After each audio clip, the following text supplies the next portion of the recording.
24 और मैं हूं वरीशा आपके साथ।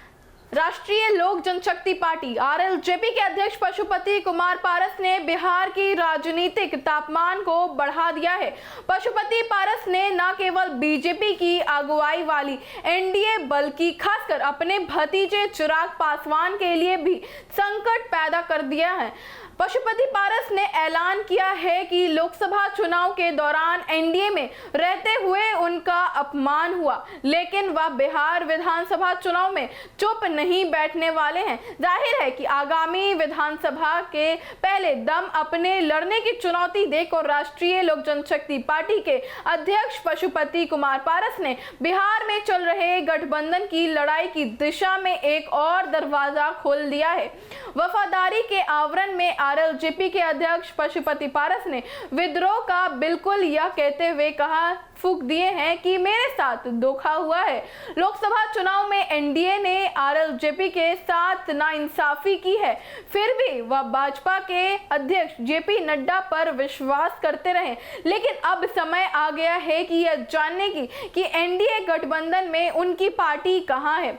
आरएलजेपी के अध्यक्ष कितने घाव के लिए बैठे हैं। उन्होंने साफ कह दिया है कि 243 सीटों पर लड़ने के तैयार उन्होंने बैठे हैं। अब यह एनडीए के रणनीतिकरण को तय करें कि मेरी राजनीतिक हिस्सेदारी क्या है। सब कुछ साफ करते हुए उन्होंने कहा कि विधानसभा चुनाव में नाइंसाफी बर्दाश्त नहीं करेंगे और इस लड़ाई की अगुवाई वह खुद करेंगे। संगठन के पारखी रहे पशुपति पारस ने अपने इस विद्रोह से विरोध के पहले अपनी सेना की झलक एनडीए रणनीतिकारों को भी दिखा दिया है।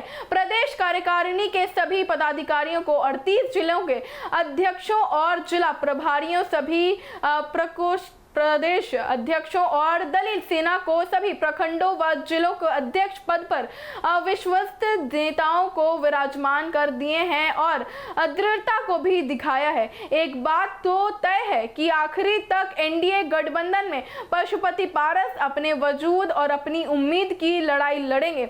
अगर वह ऐसा नहीं हुआ तो वह स्वयं कह चुके हैं कि विकल्प सारे खुले हैं। ऐसे में इंडिया गठबंधन के साथ जा सकते हैं या फिर 243 सीटों पर लड़ने की जो बात कही जा रही है उस पर अमल करेंगे या फिर अपने भतीजे की राह पर चलते हुए जिसे राजनीतिक सबक सिखाना चाहते होंगे वह सिखाएंगे। अगर संभव है कि एक अंदरूनी समझौते के साथ वही उम्मीदवार उतारेंगे जहां वह मजबूत हो या फिर उन विधानसभा सीटों पर जहां एनडीए के उम्मीदवार को हराना चाहेंगे। सभी राज्य के 4 विधानसभा में उपचुनाव होने हैं जिसमें रामगढ़, तरारी, इमामगंज और बेला विधानसभा शामिल है। वैसे आरएलजेपी ने तरारी विधानसभा सीट पर अपना दावा ठोक दिया है। रालोसपा के राष्ट्रीय प्रवक्ता श्रवण कुमार अग्रवाल ने अनुसार तरारी से उम्मीदवार की एक तरह से घोषणा भी कर दी है। उन्होंने इसके अनुसार पार्टी के वरिष्ठ नेता और पूर्व विधायक सुनील पांडे खम ठोकेंगे। ज्ञात हो कि पहले सुनील विधानसभा जदयू से लड़े और फिर विधायक बने। वर्ष 2020 में सुनील पांडे को निर्दलीय उतरना पड़ा। समझौते में यह सीट भाजपा की चली गई। परिणाम यह हुआ कि यहां से माले के उम्मीदवार सुदामा प्रसाद ने जीत हासिल कर ली। भाजपा तीसरे स्थान पर चली गई। बहरहाल पशुपति पारस की राजनीतिक महत्वाकांक्षाओं का पता उपचुनाव में ही चल जाएगा, क्योंकि उनके निशाने पर कौन है और इस घोषणा के पीछे ताकत किसकी है ये भी वक्त आने पे सब कुछ पता चल ही जाएगा। तो फिलहाल इस वक्त की खबर में इतना ही। ऐसी तमाम खबरों को देखने के लिए आप देखते रहे एक न्यूज़ 24 को। हमारा फेसबुक पेज को लाइक करें और यूट्यूब चैनल एक न्यूज़ 24 को सब्सक्राइब करें। धन्यवाद।